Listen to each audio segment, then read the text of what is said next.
Dear friends, 39 years ago, Jim Rammerman began leading our Thursday night folk group with an array of singers and musicians like Dee Carr and Lisa Craft, Brandon the trumpet guy, Rich Hanford, Gary the flute guy, Chris Shiner, Matt Rammerman, Heritage Christian Home residents, and Mary Lou Aguilar, folks that many of us remember together. So, together over the years, we have grieved when we've lost individual members to death or sickness, while remaining grateful for those who moved on but remained in our congregation. I'm sorry, let me do that again. Together over the years, we've grieved when we lost individual members to death or sickness, while remaining grateful for those who moved on but remained in our congregation with their time as a distant, loving memory. How fortunate we have been to have been graced over many years with such talent. Jim's current group consists of an amazing team that has stood the test of time, consisting of John and Barbara Jenkins, Ron and Lori Way, Lynn Heatley, Phil Fogarty, and Bonnie Krzyzanowski. Every Thursday night, this team, along with Jim Rammerman, brought us incredible, heartfelt music of all kinds, and now they will be retiring together. We are so grateful to each of them. You know, as I think back, I realize that Jim Rammerman and his team didn't just cover Thursday night, but over the years, he and his team also covered Sunday masses, children's mass, played for the Nativity play, and Seven Last Words. There was no request that Jim didn't have a yes in his heart for. So we send a heartfelt thank you to Jim and his team for all the love that they put into their music that they've shared with us over the years. Thursday, October 24th, will be their last Mass. Jim Rammerman will be preaching, and we will have a reception following the Mass in the Nielsen Room. So I hope you'll come out and join us in saying goodbye and congratulations on their retirement. They are certainly leaving some big shoes to fill.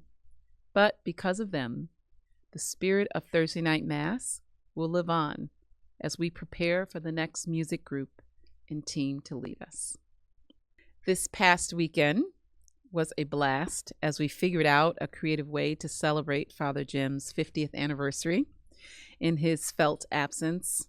He made his annual trip to St. Mary's Church with Reverend Mary and was absolutely thrilled to receive from the community a dozen of yellow roses, a special engraved t-shirt, medals of St. Francis, and a surprise visit from the mayor of Rochester, Mayor Malik Evans.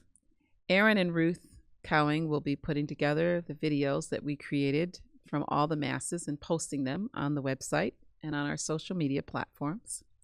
The video will also include the tribute that we coordinated for him on this past Friday when the mayor delivered a proclamation and a key to the city to Father Jim personally.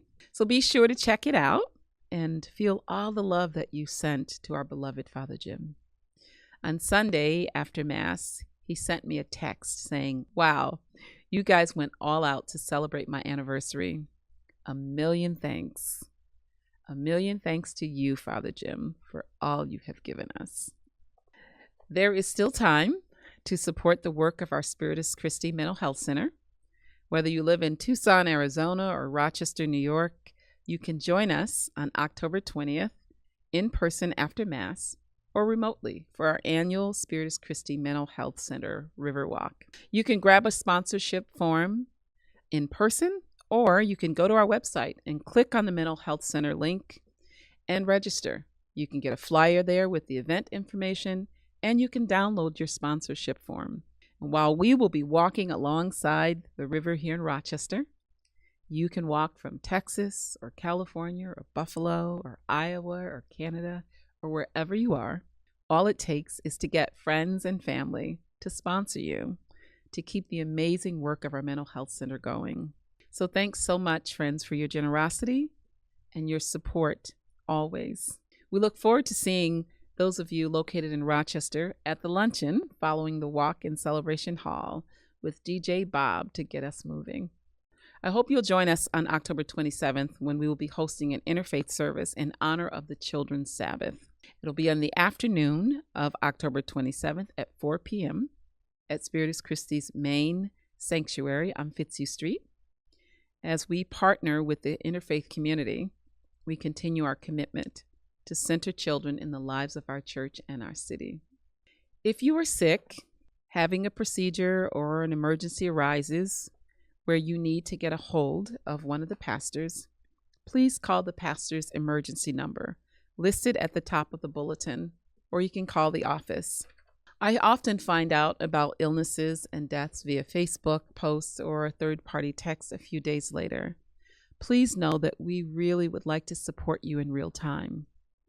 So if you don't have the number, it is 585-755-0206.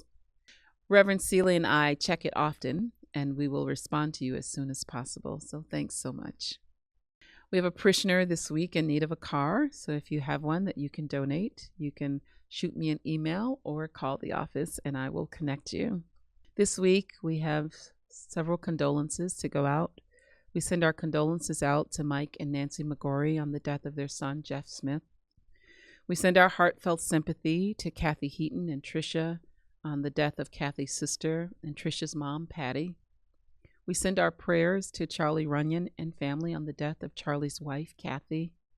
We send our sympathy to Jeannie Utter and the Sikanoffi family on the death of Eve Sikanoffi. Our hearts are with you, our prayers are with you, and we send our love to all of you as you go through this very difficult time. Friends, we also would like to send our prayers to all of those who find themselves in the way of Hurricane Milton or have been victims of Hurricane Helene. May God keep you safe and be with you always. Take care, and I'll see you next week for our weekly Pastor's Update.